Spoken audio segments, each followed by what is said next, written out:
What's going on, everybody? Welcome to wNS9 Plus. I'm Jim. With me, as always, is Tyler.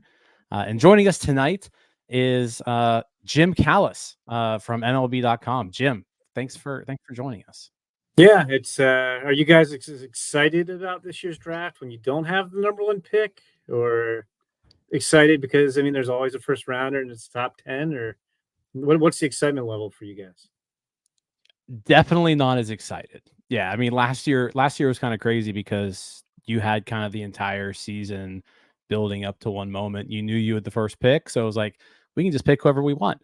Yep. Now you've got 8 people picking ahead of us, and it's a pretty deep draft class, it seems like. So I think there's still going to be some decent players around for number 9, and yeah, looking forward to seeing what's available. But yeah, definitely not the same level of excitement that we had last year. That's for sure. Yeah, Paul Skenes doesn't come around every day. But No. Jim, I feel like we're at that bottleneck right now where the COVID years are starting to catch up with us, where the college bats are really there. And I think you've written about it and talked about it a bunch, but the college bats are really supreme here. Yeah, although it's weird. So it's a weird draft because the college bats, they're definitely the strength. I also, I can't prove this, but just anecdotally talking to people who cover the college game or scouts, the bats are jacked up, and they still have bat regulations, and there's a lot of speculation that teams are shaving and rolling bats, and because I don't know the exact number, but a couple weeks ago, or maybe a couple weeks in the regular season, I looked at D1 Baseball has sortable college stats, and there's something like 370 people who had an ops over 1,000. Like you have a 950 ops, it's like that's not even like top 400 in the country now, and Jeez. you got Charlie Condon with 37 homers and Caglione with 35, and Right. Christian Moore, who I like Christian Moore. I would not have had Christian Moore hitting 34 homers coming into the season. I would have taken the under on that one. But so, yeah, I do think the college hitters are the strength. I don't ever remember this many top prospects having crazy numbers all at the same time as they do this year. And then I just don't feel like the other facets of the draft are that strong. College pitchers, you got 2 guys who really stand out. They both broke the NCAA strikeout per 9 inning record in Hagen Smith and Chase Burns. And Trey Savage is strong number 3, but it kind of starts to level off quickly after that. There's a couple more. High school hitters, there's a couple good ones, but I don't feel like that class is as deep as people usually wish it were. And same thing, there's a couple high school pitchers, but it's not. It's kind of outside those college bats. I feel like the rest of the draft's pretty mediocre. Yeah. I'm really looking forward to diving into it all here with you tonight. So yeah, definitely appreciate you hopping on here. But before we kind of get into things, real quick, just from our sponsors, Bet Online is your number one source for all your sports betting needs this season, from baseball, golf, soccer, right to all the top fights in UFC, MMA, and boxing, every stat, every matchup, and even live odds and spreads while the games are being played. When the game's over, head on over to our online casino and get in on a game of blackjack or poker, or unwind with one of our over 150 slot games. Head to the website today, get on the action, use promo code BELIEVE for your 50% free bet credit on your first deposit, up to $250. Bet online, the game starts here. Before we get into this year's draft, let's kind of rewind 1 year. You were on with us last year, and we were really debating at that point, do you take Paul Skenes? Do you take Dylan Cruz? Do you take Wyatt Langford? And I want to share basically just what you said. So here's your clip from last year, and let's take a second to just listen to this. The volume's not there.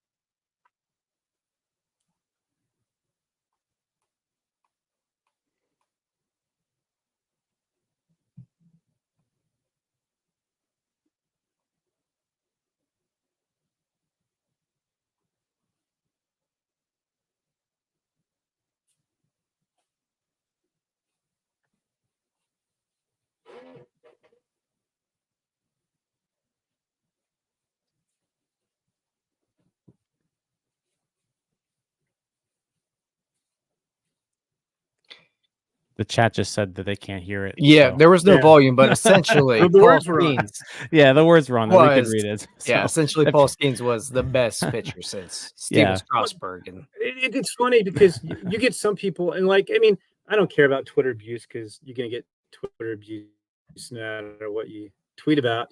But like, I got crushed last year by a bunch of people. You can never take a picture. Number one, pictures are too fragile. You can never do that. And like, if you do, like my big points with Paul Skenes were he's the best pitching. He's right there with Steven Strasburg and Mark Pryor's the best pitching prospects I've ever covered. Best pitching prospects in draft history. You know, and I was, one of the comparisons I was making was as good as Garrett Cole is and was at that time, he was better than Garrett Cole. Like no offense to Garrett Cole, but Paul Skenes was clearly better, different tier than Garrett Cole. And the other point, like the thing is too, if you're the Pirates and you don't take Paul Skenes at 1-1, because by the time, the next crack you're going to get at him is when he's a free agent. Nobody's trading Paul Skenes.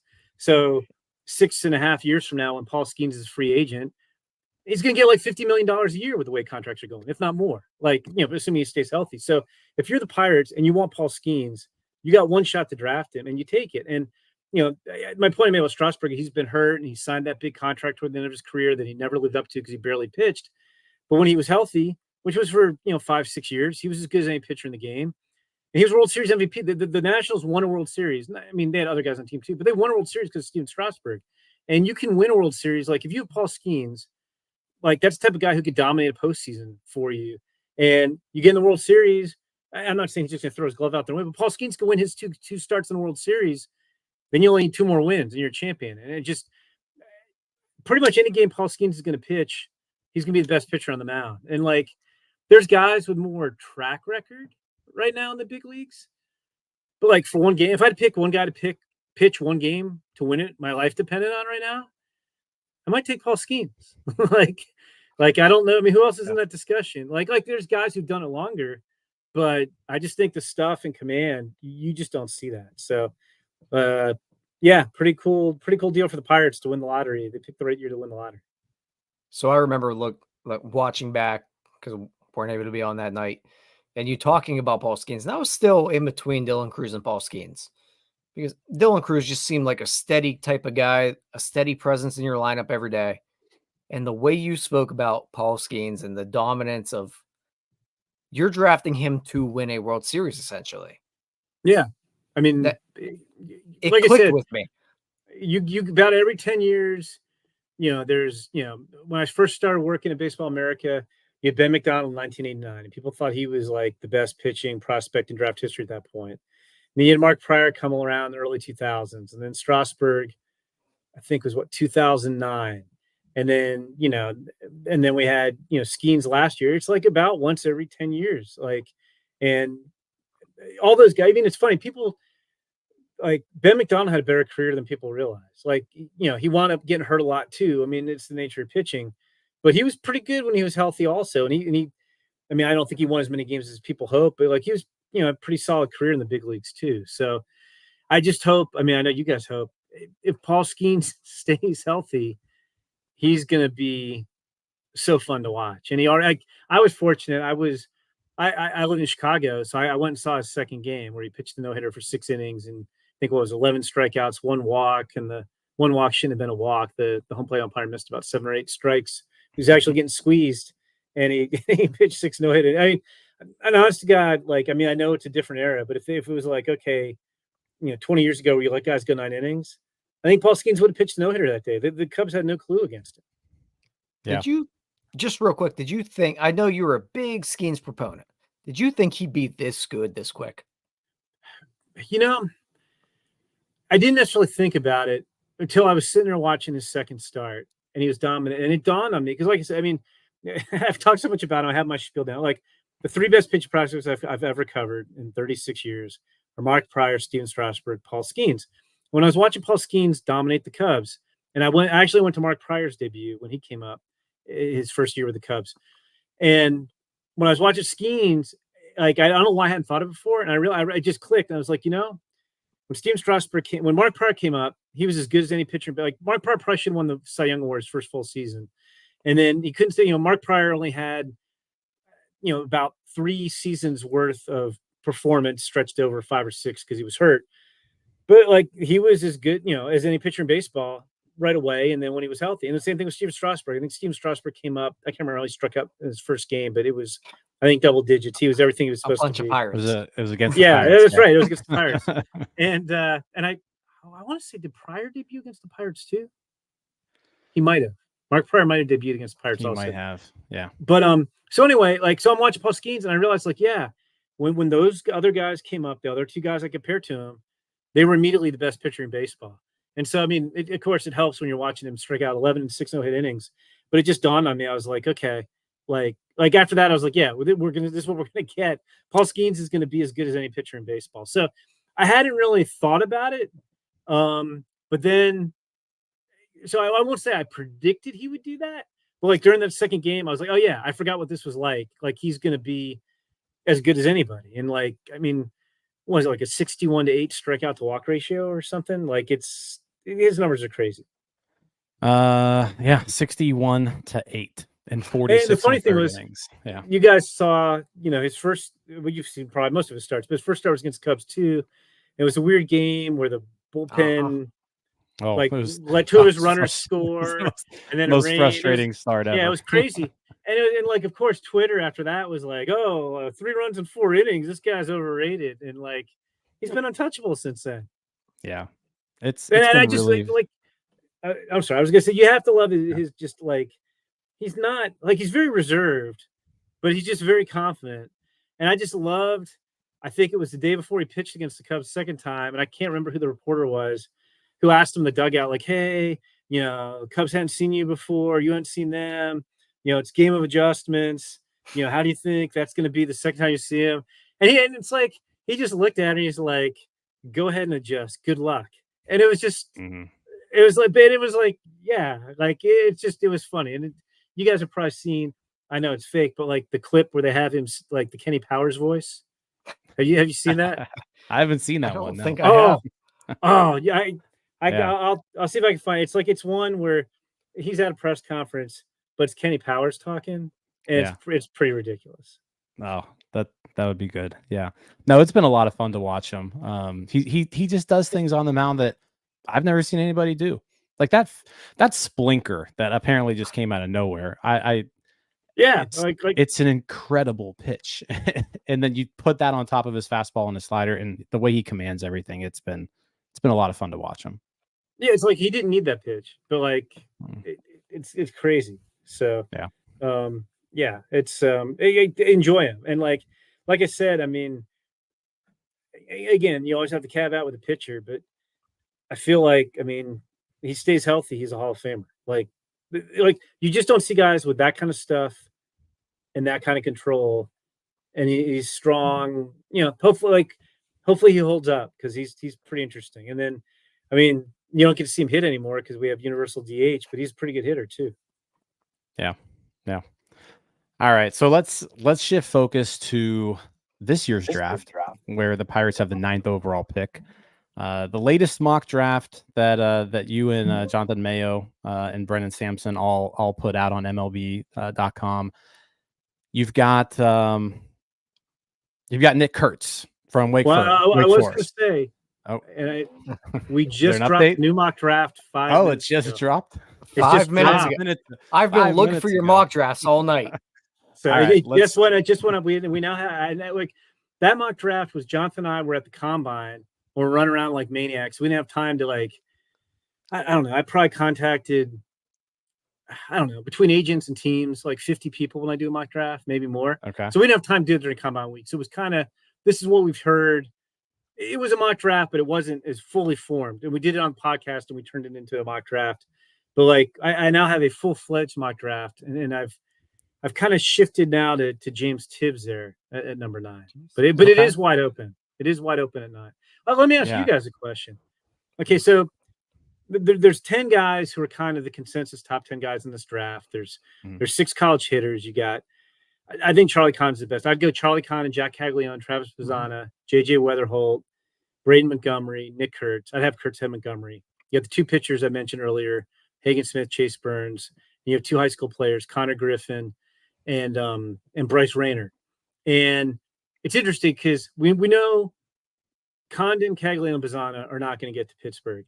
And I feel like at least one of the pitchers will not get to him. Could be either one. But I think almost anybody else could be in play. So who are you guys? If you guys got your wish, who would you like to see the Pirates get at 9? So just based off of past drafts in this regime, I'm leery on hitters at this point. I'm worried that the Pirates don't know what to do once they get a hitter in their system.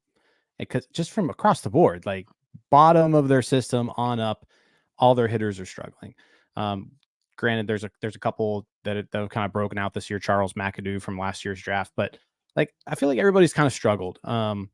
So my personal pick, like if Chase Burns or Hagen Smith were to somehow drop to the Pirates, and I know the Pirates are stacked pitching wise right now, but they seem to just have something figured out when it comes to developing these high upside arms. I would go with one of those two. That's my pick. So I would, and out of those two, Chase Burns is pretty hard to pass. I'd probably go Burns. Yeah, like if I had to pick. How about you, Tyler? Who do you want tonight? So I'm not going to shy away from hitters like he is, but I understand I will shy more away from high school hitters because the rawness of them, I don't know if the Pirates at this point have learned to develop that. I like JJ a lot. I like the bat control of it. I love the barrel control. Just love the hit tool in general. I get a little leery just as a Pirates fan that I get a little bit of a Kevin Newman flashback, right? Yeah, I mean, I think he's got I just never felt like Kevin Newman really had any power. So Yeah, I feel like he's got more that. power, but it's not big power. It's probably more average power. And I felt like, so, but yeah, I get that a little bit. I have we can get to that in a second. Another guy I do like Cam Smith a lot there. They'd save money because I think you'd be cutting a deal with Cam Smith. I love the swing. I don't know how he'll do with breaking stuff, and I know he's more of a upwards trending type of player. Yeah, and it's a developmental type of piece. Yeah, but like what he did with the Cape, like what he did this year. I also like Montgomery a lot there. Those type of bats, I'm a big fan of right now.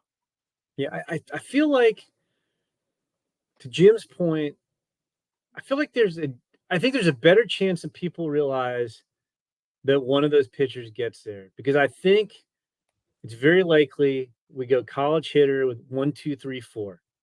That's why I have my mock draft today, and it's fluid. I mean, you could see Burns could go 2, maybe could go 3, but I think when it shakes out, it's gonna be college hitter 1, 2, 3, 4.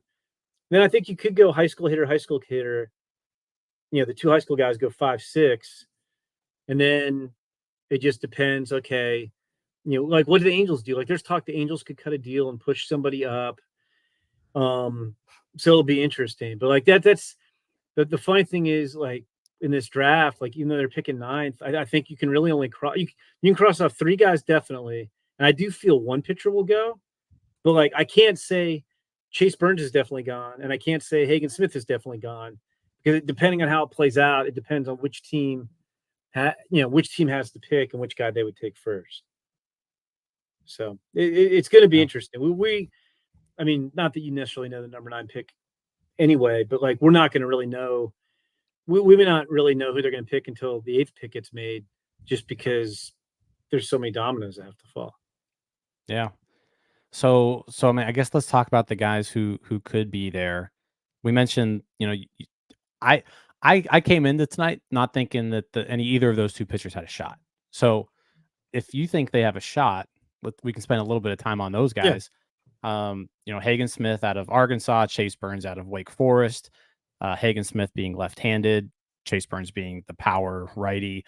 Kind of just touch on those two. What can we kind of expect out of those guys? Yeah, those are the 2 best pitchers in this draft. Pretty clear cut. They both set an NCAA record this year for strikeouts per 9 innings. Hagen Smith was 17.3. Chase Burns was 17.2. You could take a flip a coin as to which guy you like better. I kind of lean Hagen Smith because he's left-handed. Like Chase Burns throws harder. They both have wipeout sliders. Chase Burns' fastball gets hit more than it should. Like even in college, guys barrel it up some. Now I think some of that is, I think it gets hit like conversely when it's up in the zone, and he's had more success when he moves it around. Like he's in. And so, I mean, you have to nitpick to separate those two guys. So the fact that his fastball has gotten hit, even though he's throwing 97 to 100, and it has good shape, it like doesn't make sense, but his fastball does get hit. I would lean Hagen Smith. And like I said, I mean, not that this is a precise percentage, but I feel like honestly, it might be like a 1 in 3 chance that one of them gets to 9. Now that said, I could be totally wrong. Like if Charlie Condon goes 2 and Chase Burns goes 3, then Hagen Smith could go 7, and they don't get there. But I do think, especially if we go 4 hitters off the top, 4 college hitters, and then 2 high school guys go 5, 6, which is pretty much the highest they're going to go, then, they're probably looking at a pitcher. Okay. So you would right now probably put Smith over Burns. I would, but I feel like the industry as a whole, I think it would be close, and I think teams would go back and forth. But I think the industry as a whole would probably take Chase Burns. Okay. And it's the same thing with the 2 high school players. Connor Griffin. I think the industry would take Bryce Rayner over Connor Griffin because there's concerns about the path of Griffin's swing. Mm-hmm. I would take Griffin. I just can't get past the fact that he might be a 30-30 guy who could be a plus shortstop or a Gold Glove center fielder. And I think he's got more upside, and I'm not like a super swing analyst, so I'm not necessarily as concerned, but those concerns are out there for a lot of teams. The interesting thing, I do think of the teams in the top 9, there are 3 teams I think that would take Griffin over Rayner. One is Cleveland, but that's like far in the back burner. Like it's not really going to come into play. The 2 teams that might take Griffin and would take him over Rayner are the White Sox at 5, and I think they will take him. But I do think the Pirates really like Connor Griffin. And I think if he got there, that would probably be the guy they would take. Because if he gets to them, then we're probably crossing off the 2 pitchers. There might be I think there's only maybe one team that's going to like push a guy up from below ahead of him. And so like if Griffin's there, I'm working this through my head. So the first 5 picks would be college hitters probably. Well, Burns maybe. Yeah, it'd probably be Griffin and Kurtz would be the 2 guys in the top 10 unless somebody else got pushed up. I do think they'd take Griffin if he was there. Yeah. I know you mentioned. Go ahead, Tyler. No, you mentioned Condon and Gertz both there. Which one do you just bat wise? Which one do you think is the better actual bat here? Because I know Condon probably has more positional flexibility here and probably more athletic, but Gertz is probably just a. It's a matter of taste. Like, and it's like, yeah, I mean, Condon. I don't think Condon's really going to play third, and I think he's going to be a corner outfielder. If you're looking at like, I don't know, if you created a metric to equally balance swing decisions, contact, and exit velocity, Nick Kurtz probably has the best data in the draft. He'd probably be the guy. Condon's not bad in any of those categories, and Kurtz has good. Kurtz has really good power. Like Condon has top of the scale power, and I think he's going to be a plus hitter. So it's like, it's just a matter. I like you could probably argue Kurtz has a higher floor as a hitter, but I'm not worried about Condon's floor. He's not a big swing and miss guy. He's not a big chase guy. He has this uncanny ability to pull his hands back and crush inside pitches, even though he's 6'6". The weird thing with Kurtz, and like that, like I would take Kurtz over Tibbs if they were both there. Like in the mock draft I did tonight, they were both available, and I would take Kurtz over Tibbs. But the track record of college first baseman taken in the first half of the first round over the last like 15 or 20 years is dreadful. Like you just go back I was to about that. I was just about to ask that question. and Like, it's like what's the hesitancy for something like that? Yeah. you can't draft off demographics, but like Spencer Torkelson, I mean, guys thought he was like the best college hitter maybe since Mark Teixeira. He's not been good. I think he's back in AAA right now. Andrew Vaughn, you had Adley Rutschman, 1, Bobby Witt, 2, Andrew Vaughn, consensus number 3 guy. Andrew Vaughn has not been very good in the big leagues for the White Sox. Like I said, if you go back, I think the best of all of them in the last 15 or 20 years is probably CJ Cron. And it's like, I know in terms of all-star appearances, CJ Cron, Yonder Alonso, I'm forgetting guys. There's a third guy who all have 1 each. So it's like, you can't draft up to Pete Alonso's got to be. He's a second-round pick. Too, He's a second-round pick. That's true. That's right. Yeah. I'm talking about guys who taken at the upper. Yeah. I mean, it's not saying that none of them are good. In a lot of people, Pete Alonso, you'd be happy if you taken him with like probably number 1 pick. Like he's better than a lot of number 1 overall picks. But like the track record is a little worrisome. And then Kurtz, I mean, going back to when he was in high school and he was a pitcher, he's always been banged up a little bit. He missed the end of the College World Series last year. He had a shoulder injury this year. He was hurt. I can't remember what it was as a senior in high school. So that's like, it's not, I don't think there's anything chronic, but that's a little bit of a concern. So yeah, it's weird. Like on one hand, I'd say Kurtz might be the best player available. On the other hand, if you're like pulling the magnet for Nick Kurtz, I think the first base history and his injury history is running through your head a little bit. So that's one of those things you just got to figure out before the draft when you line up the guys. Yeah.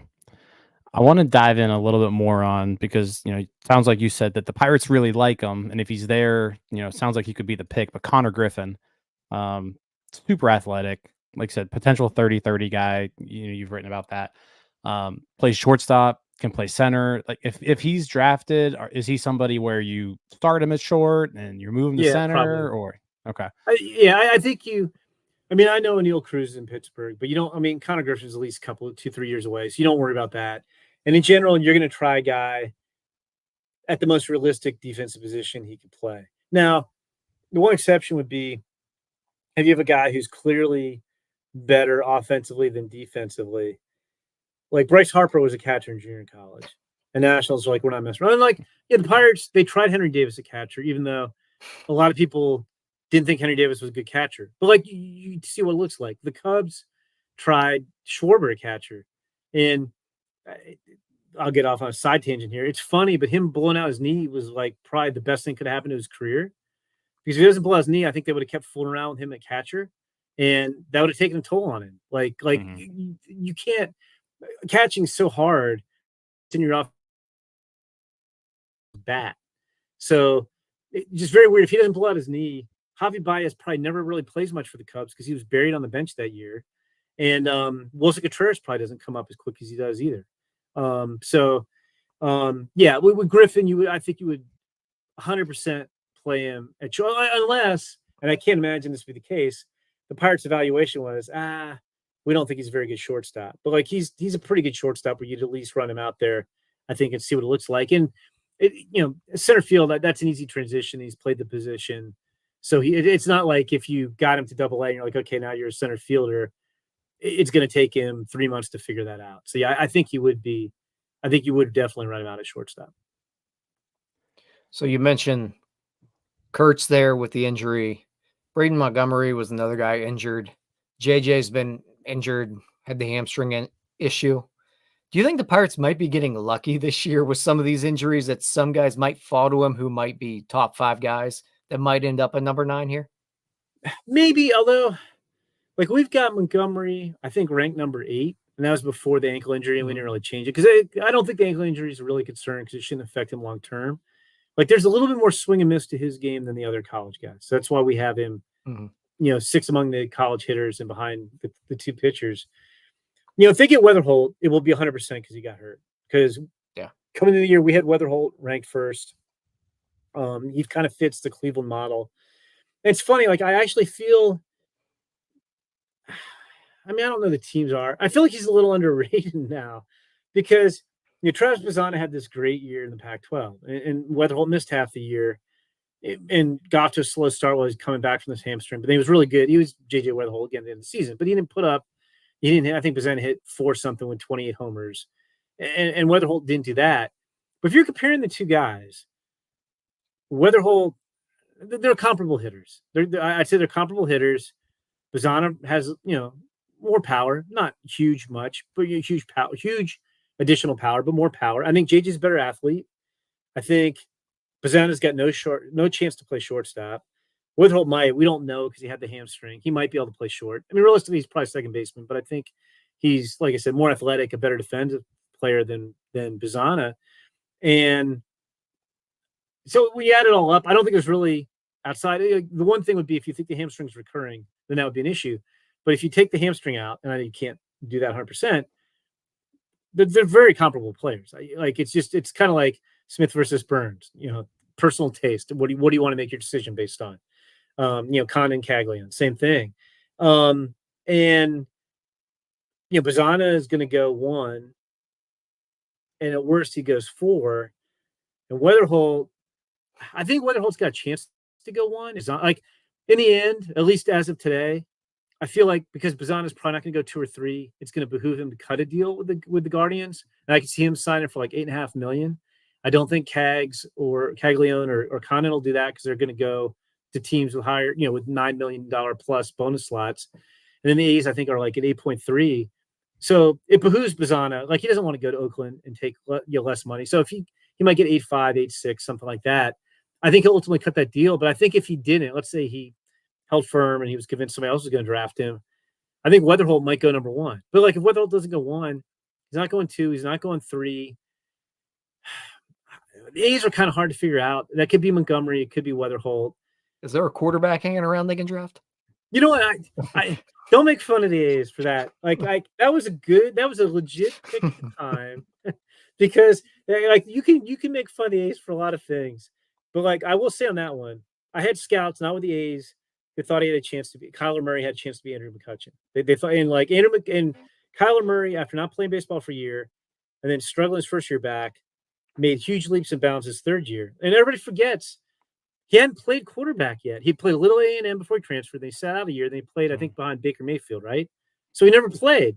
And he was, what's Kyler Murray, 5'9", maybe 5'8"? Yeah. And nobody was talking about that guy as a first-round pick, little and number 1 overall pick. It was like, small. Is he really going to hold up? Might be a backup. So when the A's took him, yes, you knew you had to let him play football. But it wasn't because he loves football. That's always been his big sport. But he never – nobody could see – anybody told you that they saw him coming to be a number 1 overall pick. Nobody had that. He wasn't even a top 2 round pick going that year because he hadn't played. And they just got – I will say it was fun. I remember the winter meetings, Scott Boras talking to the assembled media about how Kyler was definitely going to report spring training. And I was just thinking, no, he's not. I can't remember if he'd won. I think he just won the Heisman. And I don't know if we knew he was going to be number 1 pick, but he was going to be a first-round pick. When you're a first-round pick in the NFL, you play as a rookie. And I was like, he's gone because he could have been a first-round pick out of high school, and he withdrew from the draft because he wanted to play football. And once he was going to play right away, it's like we've lost him. So anyway, I'm not going to make fun of the A's for that. But I feel like their choice might be Montgomery versus Wetherholt. But then if Wetherholt so I'm not really sure he goes 4. The White Sox should take him at 5, and he doesn't go 5. I think he gets to 9. So anyway, I rambled and got off track there. But he's the one that if he gets to them, it's because of the injury. I guess you could say a little bit about Montgomery too. I don't think that's as much a drop for Montgomery based on talent. And I don't really think the ankle's scaring people off, but maybe it does a little bit. The Wetherholt will be pretty amazing. You guys know, we had him on our podcast, and I'm a Steelers fan. I have been since I was 6 or 7 years old because my best friend when I was a little kid was from Pittsburgh. He's a Ravens fan. I think he's from Baltimore originally. You need a new best friend. No, not my best friend. I'm JJ Wetherholt. Wetherholt. We're good. JJ Wetherholt Gotcha. is a Pittsburgh guy who's a Ravens fan, and I was like, we had him on our podcast for a season. I was like, Never mind. I don't want him anymore. Yeah, I was like, I couldn't draft you. The Ravens.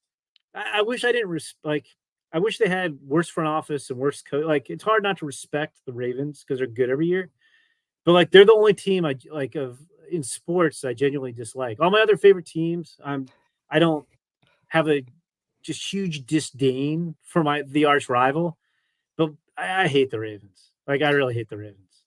So Anyway, Yeah, I'm well, still I'm poisoning Pittsburgh for JJ Weatherholt now, but like I know he's from Baltimore originally, but come on, you gotta. Oh, we'll get It's to not my comp acceptable. for Witherhold well, here soon, but and Weatherhold too. I mean, WVU, so it's a hour drive from Pittsburgh. It's basically right down the road.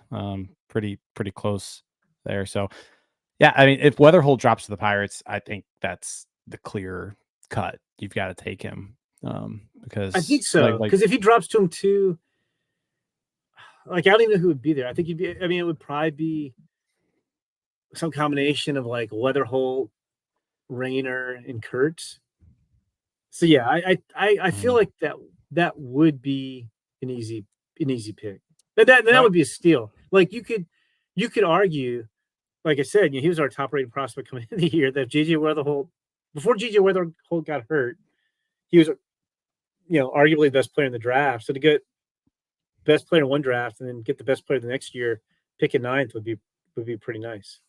Yeah. If I can just real quick give my other comp for Weatherholt. 2023 Stephen Kwan is my crazy comp there. I don't know. Like he's got, That's my crazy comp. I think he's got more power than Kwan. I don't think he's a big power hit, but like Kwan, I know Kwan's hit for more power this year, but like I don't like that one. That's fine. He's an infielder and he's got more power. So just at the plate, but go ahead, Jim. Yeah. No disrespect. So let's in your mock draft, the guy that we haven't even talked about yet, you have the Pirates picking James Tibbs, with that 9th overall pick. So guy we haven't really talked about much, outfielder out of Florida State. Assuming kind of everything falls in line, that's who you got them going with. I guess go into a little more detail. Like what does James Tibbs have to offer? Yeah, you're getting it's a bat. I mean, he's a left fielder.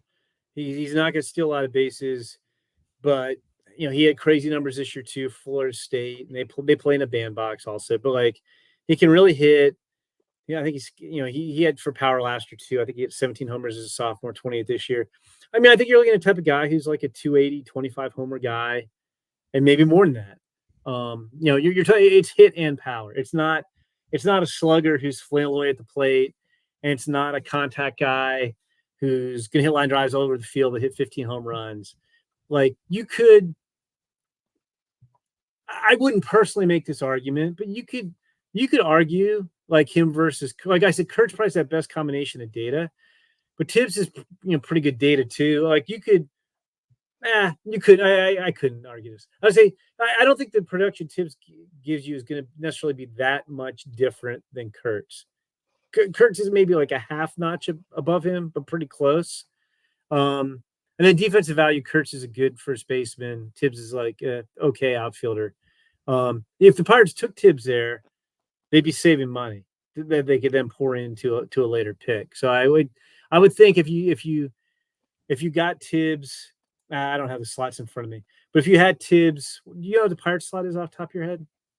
I pulled up here. It's 6.2 million. Okay. They might, if they took Tibbs, they could probably save, 500,000, 750,000 to spend on somebody else. Like the problem is he got it like a month ago. I think everybody's kind of eyeing Tibbs. Like, man, we really like that guy. He could be nice. We can get a really talented player in a discount, but now I think everybody's on him. So, like, if the Pirates didn't take him, he's going to go 12, 13, 14. It's not like he's going 17 to 20 to where you could save $1 million plus on him. If the Pirates, so you mentioned, a pick like Tibbs, you probably do save a little bit of money on the slot, which means you can then spend that in later rounds. Who is kind of that guy? So the Pirates also have this 37th pick in the supplemental round. Is there someone who you see kind of falling because of maybe a higher ask or a really hard commitment somewhere, that by freeing up money that could allow them to go after a guy like who falls? Yeah. I don't think there's an obvious guy. And like, here's the tricky thing about saving money. Like personally, and I guess I wouldn't say never, I would take talent first. If I'm taking a guy, and I think of the Cubs, like when they took Schwarber 4th. They took Schwarber 4th because they loved Kyle Schwarber. But he wasn't going higher than 8th, and he probably wasn't going that high. He might have been in the teens otherwise. So they save money. And then they go out and they got Dylan Cease and Justin Steele later in the draft with the money they saved. Or I think of like they did a couple years ago too with Cade Horton. They got Cade Horton 7th, legitimately liked him there, but were able to save money. And then they got Jackson Ferris. So they traded for Michael Bush. Pirates went with Henry Davis and got Bubba Chandler and Anthony Solometo. Yeah. So exactly. Yeah. Yeah, exactly. I'm thinking Cubs. You're thinking Pirates. I forgot what show I was on. It's North Side, so I'm confused. So, but exactly that type of thing. And like I will say with the Pirates, I think part of that was to say, like, I don't think there was a guy they loved. I know they ran numbers by other guys, and I don't know that Henry necessarily would have been there. Like, I think if like Marcelo Meyer would have taken the number that Henry Davis had taken, they might have taken Marcelo Meyer. If Jordan Lawler had taken the number, they might have taken Jordan Lawler. So I don't think Henry was necessarily their guy. But so anyway, I guess what I was driving at is I would take who you think is the best guy at 9. And if you think it's Tibbs and you could save money, great. But I wouldn't take Tibbs over Kurtz just to save $500,000 or whatever it is, because you don't know who's getting to 37. Like they're picking 37th. The Diamondbacks have 2 extra picks before the Pirates get theirs, and 4 other teams have a second pick before the Pirates do. So that's 5 teams and 6 picks of teams with big pools and extra money. One of whom is the Guardians, who have an $18.5 million pool, like, which is a record, right? Picking right in front of them. So like any big time, like if there's a big money guy, and maybe the biggest money, maybe it's William Schmidt. It's a little bit early. We haven't signed ability numbers. William Schmidt's a high school right-hander, but whoever it is, like that somebody's trying to push down. Anybody the Pirates trying to push down to 37, the Guardians can match that price at 36.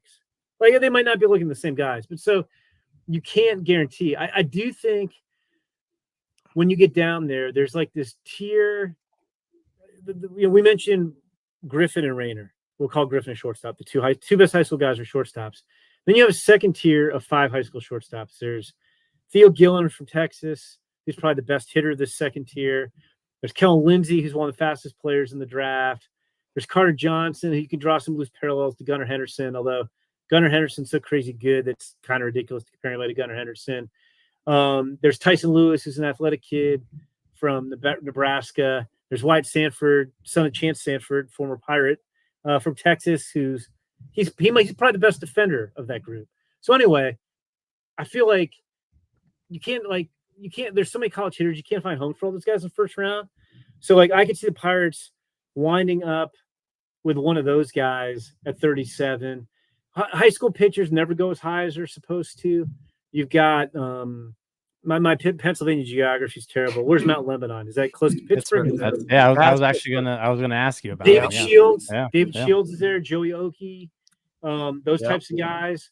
So I think they can get a good player, but I don't think we haven't heard. I'm just trying to think of a random guy. I was going to ask you about Christian Moore. I was saying Christian Moore. I think like Christian Moore, wants $7 million, and they're trying to push, and Christian Moore's a guy I've heard is a possible discount guy for Pittsburgh too, the Tennessee second baseman. But so to me, I would just take the best guy, whoever it is, figure out the cost. I mean, unless it's some outlet, like if Nick Kurtz wants $9 million, I'm not taking Nick Kurtz, but I'm taking the best guy, and then we'll deal with it. Because even if they don't save money, the 37th pick is worth $2.5 million, and they have a $14 million pool, which gives you an extra $700,000. Although they didn't spend all their money last year too. So, I mean, even if they pay full slot at 9, they could go $3 million for pick 37, and pretty much, there might be an exception, but almost anybody who's still on the board is going to be signable for $3 million at 37. So you're going to ask me about somebody, Tyler? No, I was going to ask you about Cozart, just backup catcher type of guy, Jacob Cozart.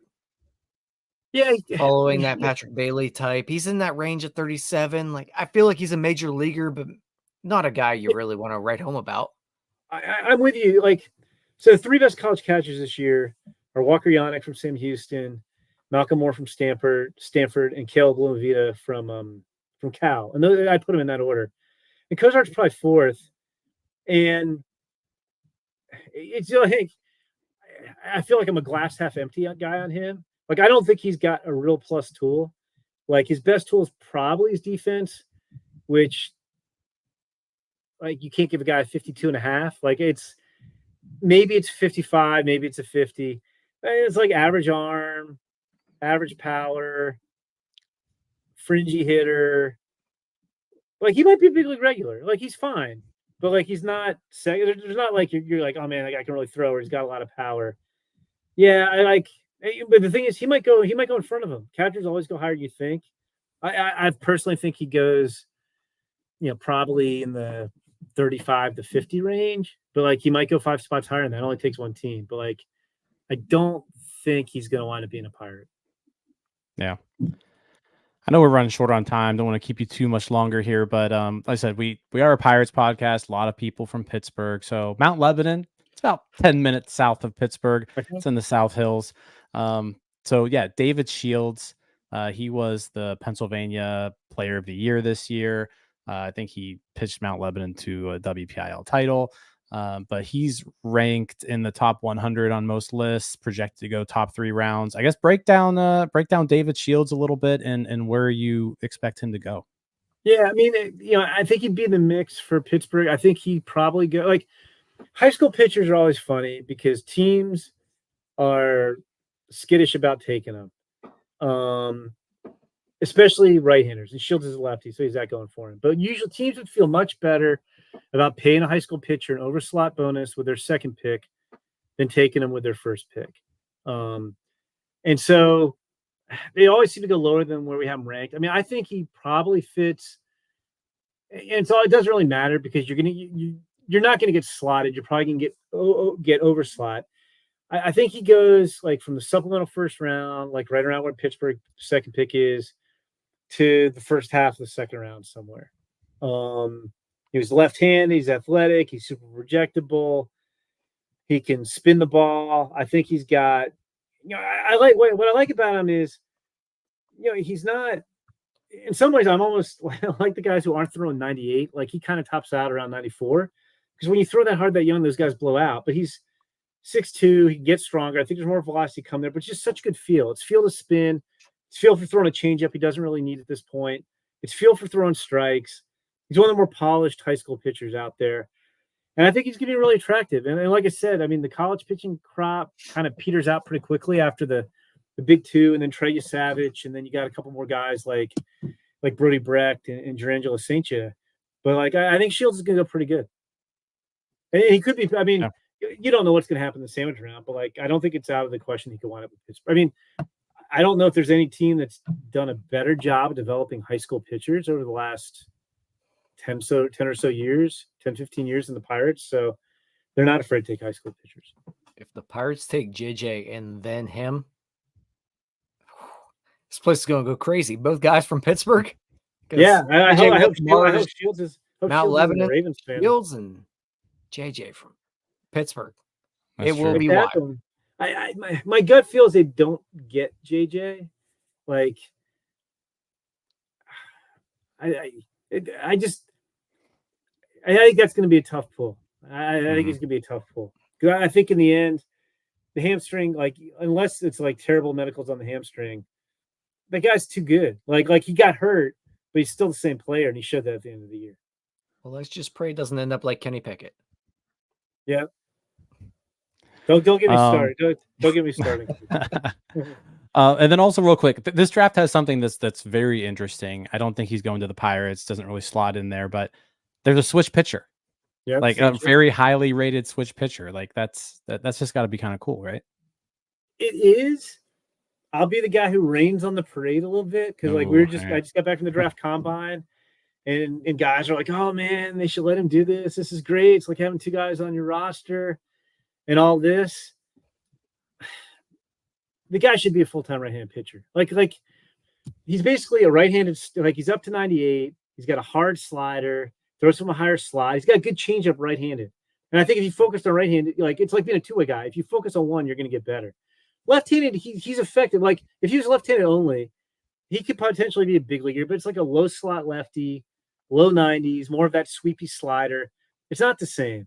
And I'd rather have him focus. Like you get Marcus Stroman comps from the right side, like a Marcus Stroman versus like a lefty reliever. Just give me Marcus Stroman. I'd rather him focus on that. Just focus solely on the right arm. You know, if you were doing 100% of the time, 100% of your bullpen work was devoted to being right-handed, you have room for improvement. So, I mean, he fascinates me. It's a great story, but I think whoever drafts him is probably going to be, and like Mississippi State got him to, like, he wasn't all left on left this year. He pitched right on left. There was more left on left if the guy had like really bad splits or they thought he was susceptible to a sweeping breaking ball. But he's actually got a little bit of healing because, again, there are no college pitchers. Like the two guys we talked about are going to go perhaps before the Pirates, although I think one of them could get there. Trey Savage could go pretty soon after the Pirates pick if he doesn't go 8th. And then Saintia, I had him going 15th to the Mariners. Like the demand for college pitching is always there, and there just aren't college pitchers. And so I think both Saintia and Brody Brecht from Iowa, the former wide receiver, are going to go higher than fans may realize right now. Like Saintia, I had a lot of teams asking me about Saintia, and I keep telling them I think he's going to go ahead of you. So I think he's going to go pretty good. Yeah. All right. Well, we're going to let you go. So I appreciate you jumping on here. June 27th. I know you just released your mock draft, but as of today, who are you saying is the Pirates? I have James Tibbs going 9th. Yeah. So, although it's weird, like I said, it's like I'm not trying to claim I'm a genius. It's like a beautiful mind. I have all these scenarios, like because I was writing it today, where it's like if Bazzana doesn't go 1 and Weatherholt goes 1, then this happens. And if the White Sox don't take Connor Griffin at 5, things shift. Like there's all these possibilities. Like I think it's wide open, but Tibbs would be my guess. Tibbs, Kurtz would be interesting. I'm with you guys. Like Weatherholt, Montgomery, one of those pitchers. I think that's what you hope for. Like it's possible. I think there's a chance that one of those guys gets to 9. It could really be any of the 4. Yeah. There's options. Yeah. Well, it's like, I mean, I'm sure I haven't asked him this, but I'm sure Justin Horowitz, came from a really good scouting organization with the Red Sox. I mean, it's like when you're picking 1, you can have whoever you want, like you guys said. When you're picking 9th, you line up the board and you see what it looks like, what you can do. And you just they'll probably get some guy who was 6th on their board or so, but that's all you can do is line the players up. Just this year, you have to wait. Like I'll put it this way. They picked the right year to pick number 1. If the situation was reversed, they'd be getting a really good player this year, but you wouldn't be getting Paul Skenes. So, but yeah, I'll say Tibbs, although I think that's more just, like I said, kind of like a reaction to how the dominoes fell. Then, the Pirates are, give us some James Tibbs. He's good, but, I don't think, they're coveting him. I just think that's the best option if it plays out like I thought the first 8 picks would. I'm putting it in your head right now, Jim. Cam Smith. I don't know. I'm not hearing a lot. I think if they did another discount guy, it would be Christian Moore ahead of Cam Smith. We're going to stick with my one. Okay, that's fine. You can. You never know. I'm going to stick with the. Yeah, I'm going to stick with the expert on this one, Tyler. Well, I guess that's fair. So, yeah, I would love Chase Burns. We'll find out in a couple of years. Yep. So. All right, Jim. Well, hey, appreciate you for coming on again. Really looking forward to it. The draft is about 2 weeks away right now. Yep. July 14th. And I'm sure a lot of things will change between now and then. Yep. I'm sure this mock draft will look a lot different next week and the week after. Yep. So yeah, looking forward to seeing the rest of the stuff that you put out, and looking forward to watching on draft night. Okay. Thanks, Jim. Thanks, Tyler. Yeah, appreciate you. All right. We'll catch you guys later. Peace out, Discuss. Hey, you all. Thank you for watching. I know we try to provide the most entertaining content that we can, and we'd love to spread it to as many people as possible. So I know it doesn't seem like a lot, but if you could take the 5 seconds to like this video and subscribe to the page, it helps out so much more than you know. Thank you, and let's go Bucks.